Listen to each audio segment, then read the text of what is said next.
Alright guys, welcome back to the channel, and it's been a minute and I'm actually really stoked to get working on this thing. Finally get the engine prepared for the machine shop, and honestly it's going to be really expensive, so that's why I'm just kind of like just been chilling, not really feeling much on this car.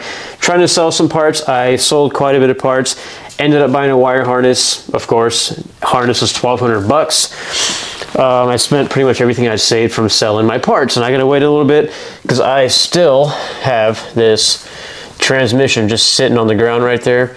That's going to be bulk of the money actually that I get for the engine. But today in this video we are going to take this beautiful K20 A2 and we are going to deburr it. Let me show you guys real quick what I mean by that. So when you deburr an engine, you get all these sharp edges on here. When you get these outside edges like that, you actually make it easier to handle because these are pretty sharp. So you start handling the motor, you can go ahead and cut your hand. We're also going to deburr at the bottom of the head or wherever I can get my die grinder without damaging anything. But most importantly, we're going to go ahead and deburr any kind of edges on the oil return passages. Anything that flows, any kind of fluid that flows through any of these holes, we're going to deburr these edges because fluid will tend to flow better when it's rounded off. Also, we're going to flip this engine. We're going to get any kind of bottom side deburred. We're going to go ahead and pretty much deburr anything that we can get our hands on that's sharp. A lot of older cars, a lot of older V8s mainly, they have a lot of cast flashing, so there's like I've seen it a little bit on B series motors where there is like webbing that was not shaved or machined off, and when it gets to anything inside the engine, you don't want pieces of cast breaking off and flowing through your engine basically. If you guys are not familiar with this channel or this car, this is my EG sedan. It was once, or it is all-wheel drive, but it was once a B series. Now it is going to be a K series. Basically rebuilding my all-wheel drive car because I destroyed the engine. I think the head broke off and got chewed up. I actually have the piston from that cylinder. Yeah, so I got pretty chewed up. So with that said, guys, I'm going to go ahead and start by washing this engine because it is super grimy. We're going to wash it. We're going to deburr it. Wash it again. I do want to remove any kind of accessories, any plugs like that right here. We're going to get a nice cleaning through this engine.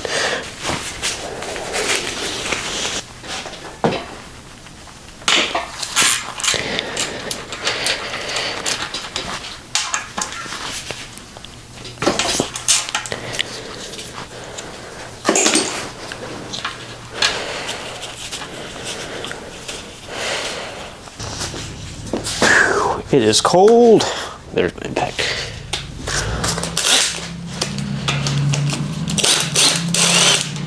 Huh, that wasn't even tight. Sweet.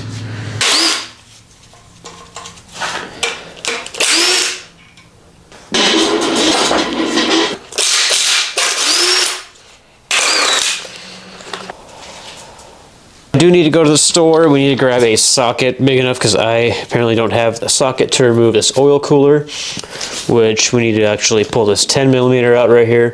Remove that sensor. Remove one right there. And we have this little stub loose right here. So you got two 14mm nuts. It fought me a little bit, but we got it. Ooh.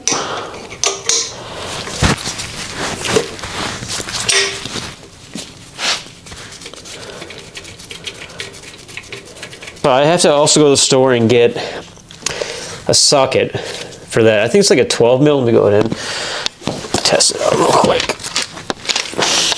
You got a 12mm bolt. Let's see if that's the right.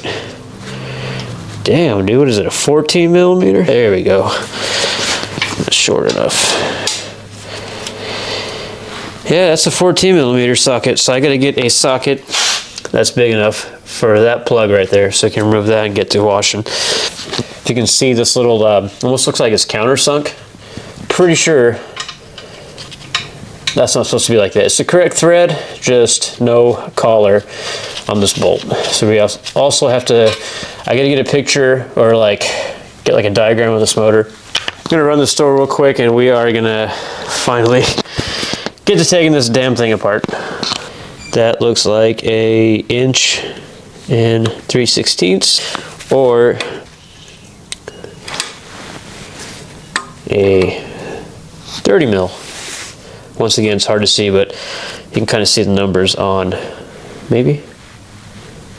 Kind of see it at that angle. Little numbers on the crescent wrench.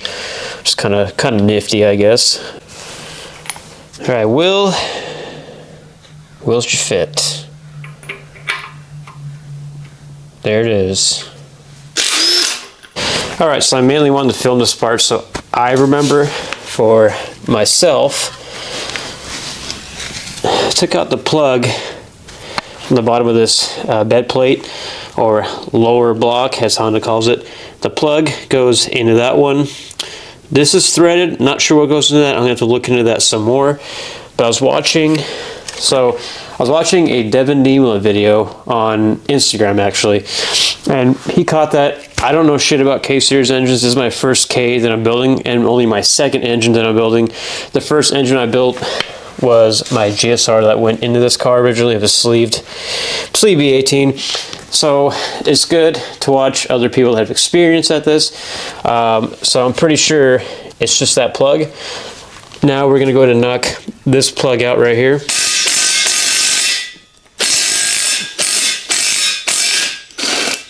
I can finally clean up the RTV on the bottom of this. All that nasty blue stuff needs to come out, and we can go ahead and get to washing.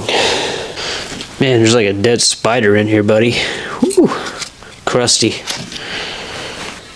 What I should have done was clean this RTV up before I took it off the engine stand, because now I got to put this bracket back on, but it's all good.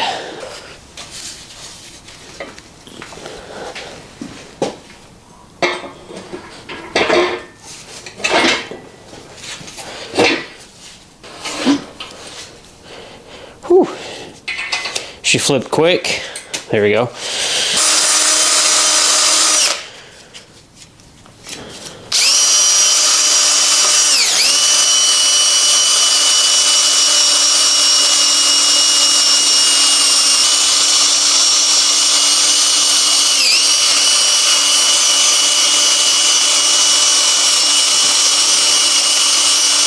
Definitely to do this, better to do this. Obviously before the machine shop, and I mean they would probably say something anyway. So, hey, you didn't clean all the RTV off, you know?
Alright guys, just like that, she is nice and deburred. So we went ahead and took off the sharp edges on where the water pump goes. As you guys can see, we got all this done up and all nice and smooth. So I did not do the edges of the bearing, I guess the block side of the caps. I don't know what to call this portion. I did not do those because I am not 4-piston.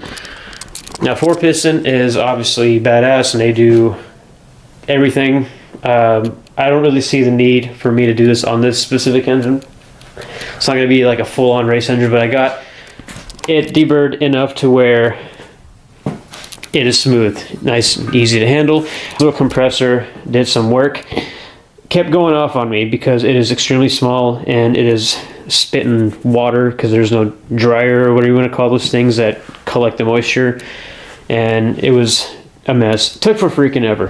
Tomorrow I will pick the camera back up and I do want to wash this motor. Obviously it's all it needs, a nice wash, and then we will go from there. It is time to send this thing off to get CSS'd and to get the pistons size for it, get a nice bore hone, get it all cleaned up and ready to build. All right guys, it is now the next day. Now we can go finish cleaning this engine off right here. We're gonna go ahead and wash that. I gotta go pick up a couple things. A little bristle brush for my drill so I can clean out the thread holes. Can't really see that well, but in these little holes there is some RTV that I want to get out, and then we'll go pressure wash this engine. So with that said guys, I will be back with a couple items.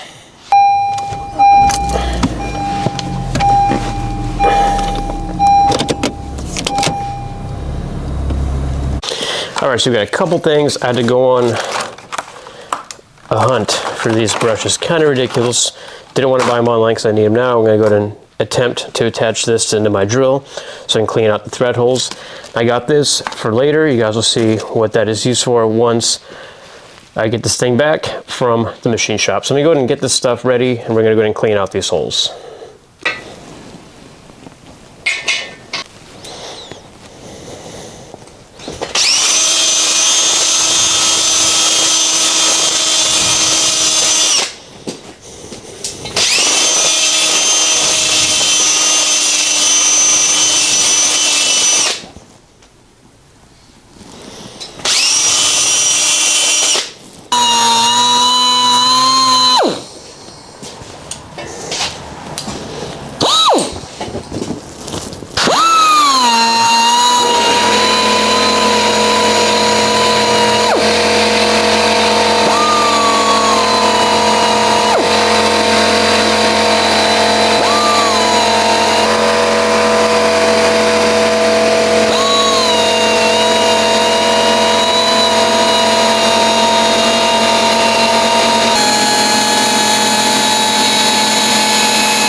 All right, guys, we got the engine all deburred, as you can see, even though it does not want to focus. Got it all deburred on both sides of the base plate and the engine. We got it scrubbed, degreased. Had to take this bracket off because it was in my way. Went ahead and just used these little Ryobi brushes. They worked mint, so I'm pretty happy with that. Came out really good. Just attached it to my drill and just scrubbed along with some degreaser on. And the degreaser we used was Ecolab. This stuff was really good, so I had really good luck with this stuff. It like melts the dirt away. It's pretty satisfying, actually. This process was very time consuming, very redundant, so I didn't film every single minute of it. Took a lot longer than it looks on camera. It was a ton of work, but I'm hoping the machine shop is going to be happy with what we got going on here. So once they get the engine, I think on top of me deep cleaning it like we did with their machines they use in their shop, it's going to come out really nice and clean. We're going to do one more clean on it once we get it back with some square brushes. We're just going to go ahead and hit every single hole with wire brush, like a little like a pipe brush type deal, and some dish soap. All I gotta do is wait for this thing to dry. I would like to put a tiny bit of WD-40 on the cylinders, and yeah, as soon as we get that all WD-40, we're gonna wrap this thing up, put it in a box, and it will be ready to get CSS'd. So the reason why we went ahead and cleaned this thing very thoroughly was because the GSR that was in here, when I pulled the crank out, there was a little scratch on one of the journals. I believe the main or one of the rods, I can't remember.